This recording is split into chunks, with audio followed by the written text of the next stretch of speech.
Alrighty guys, so shout out to Vanilla. We have got some updated looks into Mereoleona, as well as we got the info on what Season 9 is going to be cooking. So let's not waste any time and let's dive on in. So Mereoleona has been updated. Unfortunately, we don't have her info for Greymore, so that's still unfortunate, but let's have a look on what has been changed. So from her skill 2, she now applies a mana skin to all allies for X amount of turns. If you don't know what mana skin is, effect apply. No, sorry. What was it? There we go. Blocks all status elements and reduces damage received by X%. So that is going to be super clutch, and it's AoE by the way. So all allies on that skill 2, that's going to be pretty dope. Pretty dope from Mereoleona. Her ultimate, I believe, has been switched up because I'm pretty sure from her ultimate, she was able to do the ultimate, remove barrier and invulnerability, right? It seems that they've taken away the invulnerability and they've added into where she now gets an extra turn upon killing an enemy.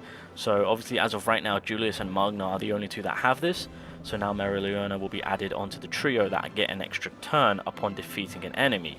But they've kept on to where she can remove barrier, which I think is acceptable. Actually, hold on a minute. I mean, there are a few units that do have the invulnerability that are more up to date. For example, like Farna and whatnot, right? Witch Queen clearly, Asta and whatnot. So I don't know how I feel about that. I don't know if I would have preferred her bypassing it all. But hey, I'll take the extra turn. You know, can't go wrong getting an extra turn off from Mereoleona, right? She does a lot of damage. Plus, she feeds off from the burn. So there you go. Her Awakening passive. So this is LR +2. At the start of the wave, apply Taunt to the enemy with the highest all attack for 1 turn. When hit, inflict burn continuous damage to all enemies for X amount of turns. Now, taking the hit, so like forcing to take the hit to get burn on everyone, that's good. But I'm not a fan on the fact that she's pulling from the highest all attack. Because that can get very scary. At that point, realistically, you're going to need to bulk up Mereoleona or have characters to kind of bulk her up. Because if she is going to be a red attacker, then of course, you know, you've got Julius to worry about. And, you know, some of these blue units, specifically Julius, do hit pretty hard. So, yeah, this is going to be interesting. This is going to be interesting.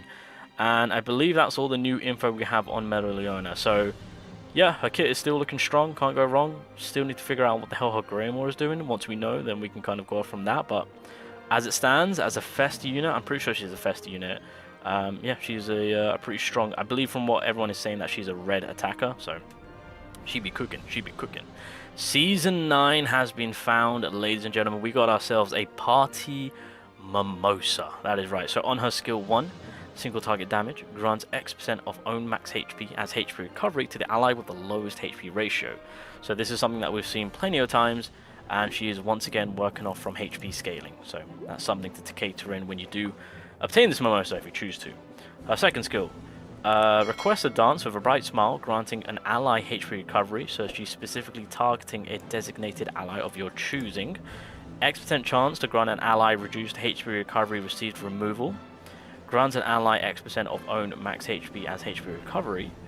Grants an ally all continuous damage removal, and grants an ally a defense penetration level X buff for X amount of turns. Well, goddamn, there is a lot being applied here, so you can't really go wrong with all of this.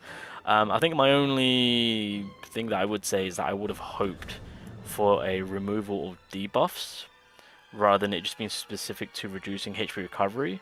Although I'm not going to complain about it, I mean, I'll take it, but yeah, just having that full-on removal of debuffs would be kind of nice, but it is what it is. Can't go wrong with that skill too, that's pretty hefty. And then the ultimate itself gets the party going, granting an ally HP recovery, resurrects an ally at X% of max HP, and then on top of that grants an ally status element removal. So in a way they've kind of made it so that you can use this ultimate in a way where your allies are still alive, so that way you can kind of remove any type of issues going on. But more importantly, Mimosa is keeping on with the resurrect. There we go. And currently as it stands, where is it? Where is she? With the current Mimosa we have from Season 1, she was reviving our allies with 30% of their HP. So hopefully this time around, she resurrects them with like maybe 50%. That'd be pretty cool. So that'll be interesting to see on what the percentage will be. Passive, if all allies have the Sense attribute at the start of the battle, grants invulnerability to the ally with the highest all attack for X amount of turns. So the interesting thing about this Mimosa is she's once again a green healer.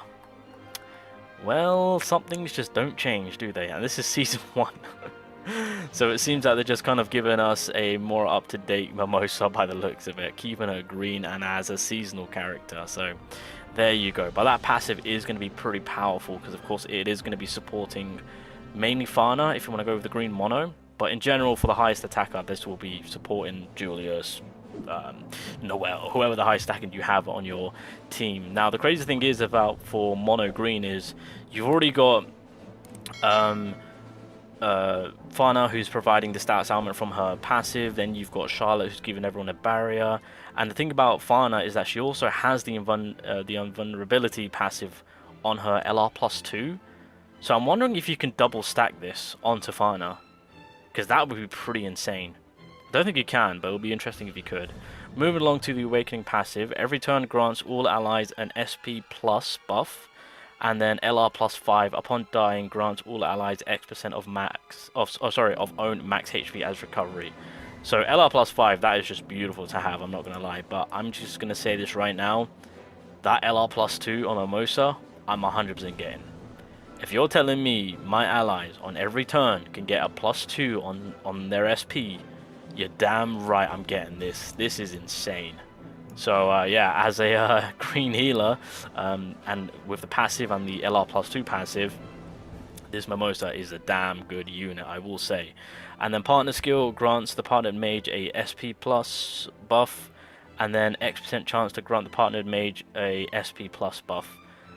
So the thing that I'm getting from this is that there's a guaranteed SP plus that's being given, and then on top of that you've got a RNG chance to get an additional.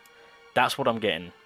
And then obviously we don't know what the skill 2 does for the Greymoor, which is unfortunate, but the Greymoor passive, X% chance to grant all allies a X% increased magic attack buff for X amount of turns upon using a skill. So I assume that classes as any skill, skill 1, skill 2, or even the ultimate, I think, or maybe it might just be 1 or 2.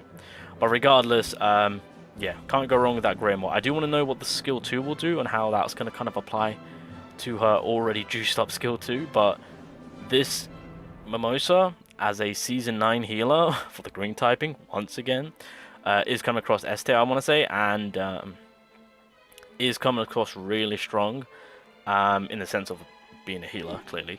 And yeah, I'm 100% making sure that I get that Awakening passive LR+2. I am not skipping out on that. No way. That is going to be mine.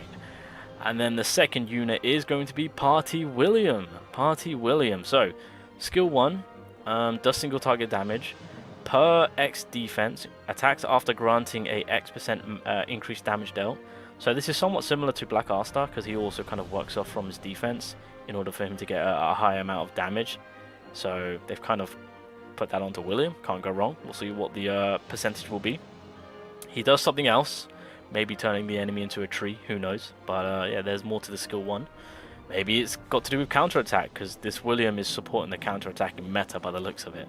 Skill 2, single target once again. If counter-attack is present on self, inflicts taunt on a target for X amount of turns. So now this is where Luck and Charlotte come into play, providing that counter-attack support. And then the ultimate itself, it is AoE. Grants all allies Fortify, grants all allies debuff immunity, and then X% chance to grant an ally remove X debuff. New, if counterattack is present on an ally, grants them extended counterattack duration by X amount of turns.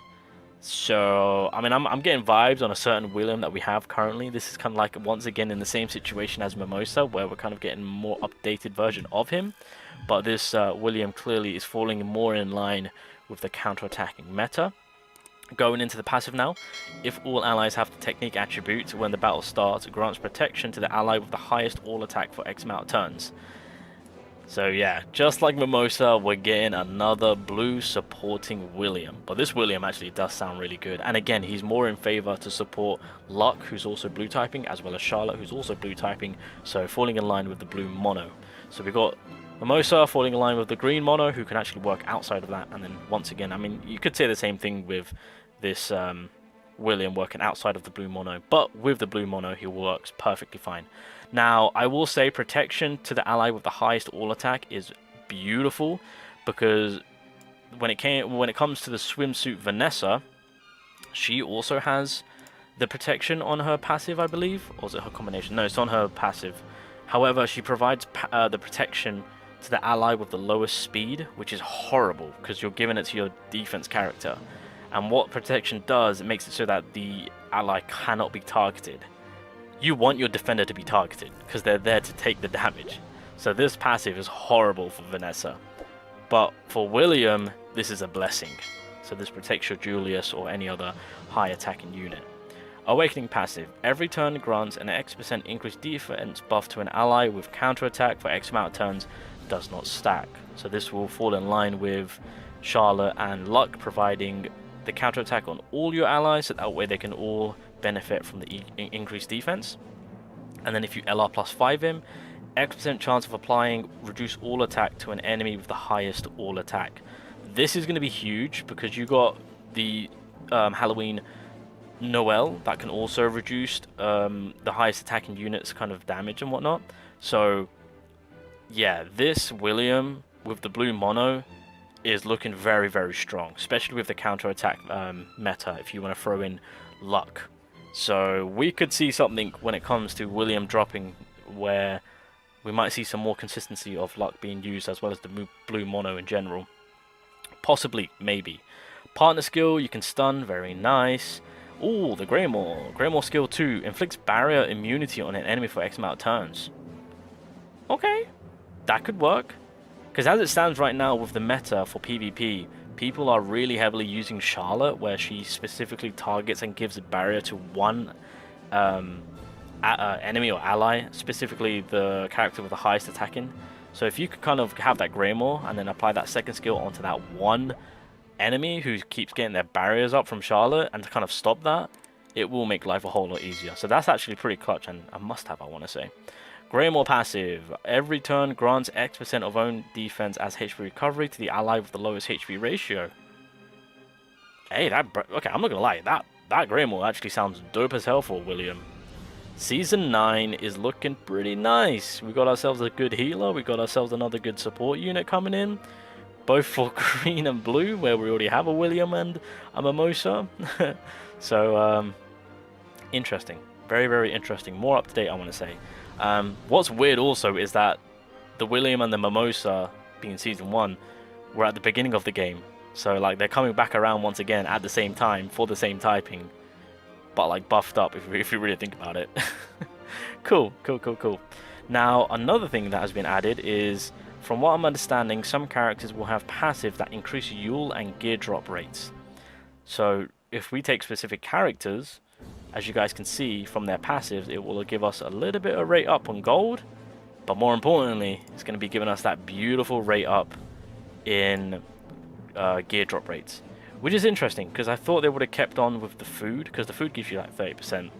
The guild can give you like 12-15%, so I thought they would have gone down that route so that way they can keep making money. But at the end of the day, they can also make money from characters. If look, at the end of the day, if there's a character that gives me 60%, I'm getting that character just because of that 60%.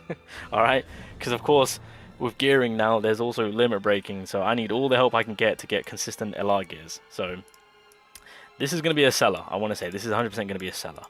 But regardless, ladies and gentlemen, there you go. That is Season 9. That is an updated look at Mereoleona. That is the new characters coming along, I believe, for next month. Yes, if I can remember correctly. So, yeah, they are cooking. I think I'm going to go for one copy for William and get his Greymore. But Mimosa, I am 100% getting her to LR+2.